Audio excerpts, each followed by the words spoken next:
Hello दोस्तों, आपका हमारे इस चैनल में स्वागत है। तो आज से हम यहाँ से स्टार्ट कर रहे हैं डॉक्टर नागेंद्र की बुक का हिंदी साहित्य का इतिहास।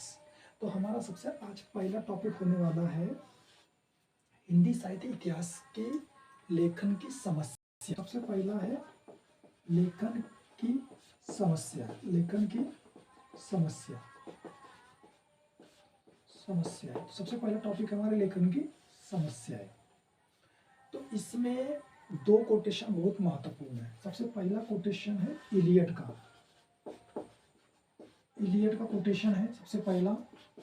तो इलियट ने क्या बोला है कि जो हमारा वर्तमान होता है वो अतीत को ही प्रभावित नहीं करता, अतीत भी वर्तमान को प्रभावित करता है। मतलब वर्तमान लेस अतीत,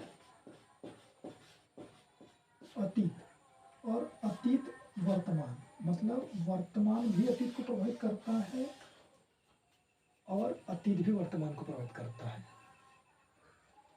ठीक है। और दूसरा कोटेशन है कि हिंदी साहित्य इतिहास के लेखन परंपरा में जो उर्दू है इसका बर्बत प्रयास नहीं किया गया है। इतना समझ आ गया आपको। सबसे पहले हमको इलियट का एक कोटेशन याद रखना है कि जो इलियट ने बोले हैं कि हमारा जो हिंदी साहित्य का इतिहास है वो वर्तमान को ही प्रभावित नहीं करता, वर्तमान के साथ साथ अतीत को भी प्रभावित करता है। और दूसरा है कि हिंदी साहित्य इतिहास में जो उर्दू है, उर्दू का बर्बर प्रयास नहीं किया गया है। अब हम पढ़ेंगे हिंदी भाषा का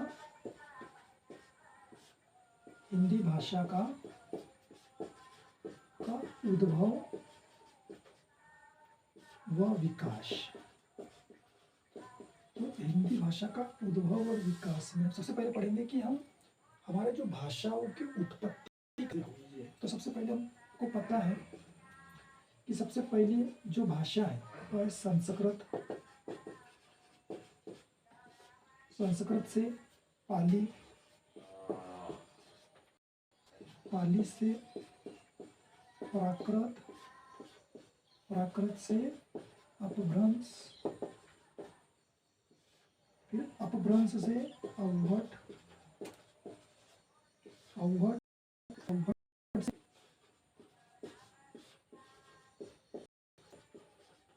खड़ी बोली, और खड़ी बोली से ही हमारी आधुनिक हिंदी निकली है। आधुनिक हिंदी। इतना आपको समझ आ गया? ठीक। इतना आने के बाद अब हम इसके बाद अध्ययन करेंगे हम हमारा थर्ड टॉपिक क्या है। ठीक है।